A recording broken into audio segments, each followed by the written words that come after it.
Hai, apa kabar? Selamat datang di CN Podcast. Eits, tapi bukan Cartoon Network loh ya. Bagi Anda yang baru pertama kali datang, CN Podcast adalah tempat yang menginformasikan berita terkini mengenai kasus-kasus fenomenal nih guys. Di sesi kali ini kita akan membahas mengenai kasus anak pejabat pajak. Wah, di mana kasus ini berhubungan dengan konflik kekerasan yang dialami oleh Mario Dandi Satrio, anak dari pejabat pajak Rafael Alun Trisambodo. Kasus ini mengakibatkan Rafael terancam sanksi yang memanggil DPJ atau Direktorat Jenderal Pajak di tempatnya ia bekerja. Nah, di sini kami akan menjabarkan pengertian konflik dari para ahli nih. Apa aja tuh, Nev? Yang pertama. Nah, menurut Suryono Sukanto, konflik merupakan proses sosial ketika orang perorangan atau kelompok manusia berusaha memenuhi tujuan dengan jalan menentang pihak lawan, disertai dengan ancaman atau kekerasan. Nah, kalau kekerasan, menurut para ahli yang saya pilih itu ada Surjono Sukanto. Ini adalah penggunaan kekuasaan secara paksa terhadap orang atau benda. Nah, konflik sosial ini juga punya ciri-ciri loh guys. Yang pertama adalah melibatkan dua pihak atau lebih. Dua, dilatar belakangi oleh perbedaan. Ketiga, adanya pencapaian tujuan tertentu. Keempat, bertentangan dengan integrasi. Oh, itu aja ya, Nev ya, ternyata ciri-cirinya. Benar. Oh iya, Nev, sebelum kita ceritain kronologinya ini, kita belum kenalan loh sama pendengar ini. Wah, iya juga ya. Nah, kalau gitu kita perkenalan diri dulu. Kenalkan, nama saya Neva Azra Hanifah dari kelas 11 IPS 3 dan sebelah saya Citra Ayu Rahmawati dari kelas 11 IPS 3 yang akan menceritakan isi dari kronologi kasus anak pejabat pajak ini. Oke, jadi pertama, kasus ini berawal dari pacar Mario yang bernama Agnes bercerita pada temannya yang berinisial APA bahwa dirinya mendapat perlakuan kurang baik dari David, mantan pacarnya Agnes. Wah, perlakuan kurang baik nih. Apa yang terjadi ya selanjutnya? Kemudian APA menceritakan itu ke Mario. Namun, Mario memastikan kembali ke Agnes. Lalu Agnes pun membenarkan cerita tersebut.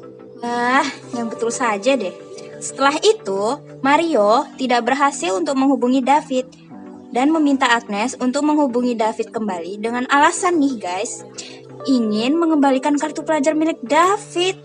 Kartu pelajar ya ampun, ada-ada aja. David pun mau gak mau mengiyakan permintaan Agnes kan? Ya. Oh, ternyata langsung dikirimin langsung tuh lokasinya ke Agnes. Terus nggak lama kemudian, Mario datang dan lakuin penganiayaan bertubi-tubi ke David. Apa aja? Coba. Dia itu melakukan pukulan, tendangan pada wajah, kepala belakang, dan leher. Sampai si David itu nggak berdaya dan mengalami koma. Wah, kejam sekali ya si Mario Dandi ini. Kemudian, saat David sudah tidak berdaya, Mario meminta temannya yang berinisial S atau Saint Lucas untuk merekam tindakan kekerasan itu kembali dengan HP milik Ya Lucas. ampun, jadi dia 2 kali dong ngelakuin kekerasannya. Iya, benar sekali. Patut lah ya dia koma.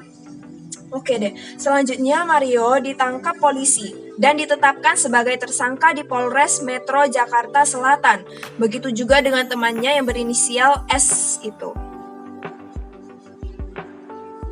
Kan, Agnes dan APA masih ditetapkan sebagai saksi dalam proses penyelidikannya nih guys. Gedeg banget ya sama si ini Mario, Agnes ini. Masa sampai mukulin si David? Cuma gara-gara itu ya kan? Iya, ya ampun. Tidak dewasa sekali. Iya. Nah, hukuman apa aja ya yang mereka dapat?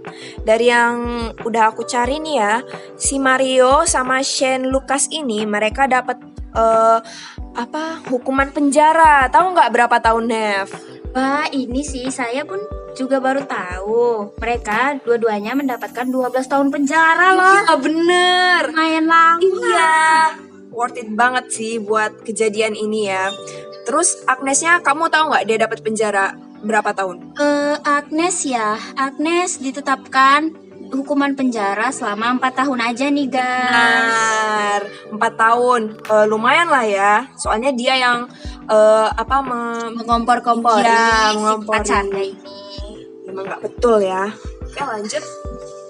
Nah, setelah kami berdua menceritakan kronologinya, Iya. sekarang kita akan masuk ke sesi analisis konflik yang akan kita kupas secara Satu persatu. Ya, pajak tuh. Ya. Nah, analisis konflik berdasarkan dampaknya. Kasus ini termasuk ke konflik destruktif. Apa tuh konflik destruktif? Nah, jadi konflik destruktif ini adalah konflik yang menggunakan kekerasan fisik seperti pukulan atau tendangan seperti yang dilakukan Mario kepada David hingga koma. Tuh. Iya, kemudian yang kedua, konflik berdasarkan subjek. Kasus ini termasuk ke konflik individu antara kelompok. Oh, yang kelompok itu yang mana ya, Nev? Nah, yang kelompok ini termasuk Mario dan Saint Lucas, mereka 2 orang, menganiaya 1 orang yaitu David mantan pacarnya Agnes. Iya. Lanjut. Nah, berdasarkan skala wilayahnya, konflik ini terjadi di wilayah lokal yaitu tepatnya di Jakarta Selatan. Oh iya, mereka kan ditangkapnya di Polres Metro Jakarta Selatan ya. Iya, Oh, betul iya. sekali. Oke. Kemudian, terakhir nih, berdasarkan cakupannya, konflik ini bersifat vertikal, di mana keluarga David ini bisa dibilang keluarga yang cukup sederhana dibandingkan dengan Mario yang merupakan anak pejabat pajak. Oh. Otomatis, Mario ini anak orang kaya bukan begitu Oh, guys. jadi ada perbedaan status keluarga gitu ya. Iya, betul Oh. sekali.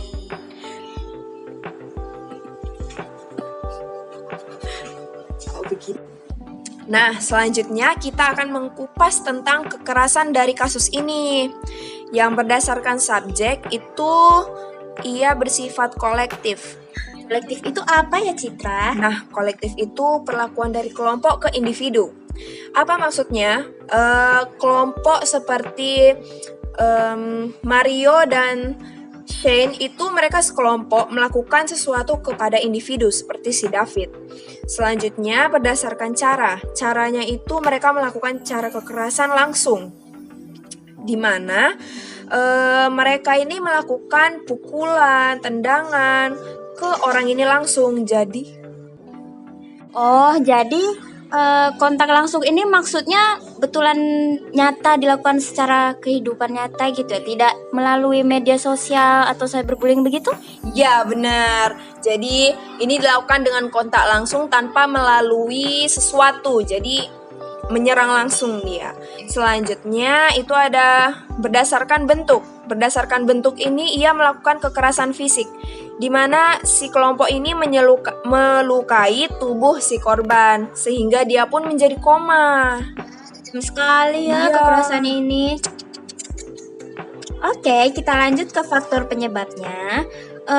Sebenarnya kasus ini lebih berpusat ya kepada perbedaan status sosial antara Mario Dandi dan David, karena Mario ini terbilang anak orang kaya Ya, anak pejabat yang ya. sering memamerkan harta-hartanya ya di media sosial. Iya. Jadi kemungkinan dari background dia yang merupakan anak orang kaya itu jadi semena-mena terhadap David ini yang juga merupakan ya. keluarga biasa yang Iya. jadi Mario ini merasa seperti memiliki wewenang penuh, Iya, wewenang yang benar. lebih besar Benar terhadap banget. David. Iya. Yes. Oke. Wah, sudah berapa lama ya, Nev, kita bahas kasus ini? Wah, dipikir-pikir kita sudah cukup lama ya membahas ini. Jadi, sudah saatnya nih guys kita Menutup sesi kali ini. Nah, kesan dari kasus ini sama saya itu di zaman now atau kita sebut Gen Z, sekarang ini moralnya semakin berkurang, di mana menimbulkan berita yang tidak pantas. Mereka ini melakukan kegiatan yang sampai menimbulkan berita yang tidak pantas tersebar kemana-mana. Iya, jadi kebanyakan ya Gen Z zaman sekarang itu suka membuat berita baru yang tidak pantas sebenarnya untuk kita baca. Benar sekali. Nah, kemudian pesan. Apa tuh pesan buatmu dari kasus ini? Nah, dari kasus ini saya dapat mengambil pelajaran bahwa kita harus bijak nih guys dalam menyikapi suatu masalah. Iya bener banget itu. Apalagi untuk dari Gen Z ini ya. Ya, Perlu banget itu. lebih bagus lagi dalam menyikapi suatu masalah itu kita perlu untuk berpikir dingin dulu, betul tidak? Iya, jangan langsung Ya, tunggu-tunggu aja. Iya gitu dong, ya. tidak bagus. Iya. Oke deh, kalau gitu segini dulu lah ya dari podcast dari CN alias bukan kartun. Tugas maha besar generasi kita adalah mewarisi toleransi, bukan kekerasan. Kata-kata bijak dari Ridwan Kamil, arsitek dan wali kota Bandung, Indonesia. Asik. Terima kasih, semoga bermanfaat. Selamat melanjutkan kegiatan kalian. Sampai jumpa.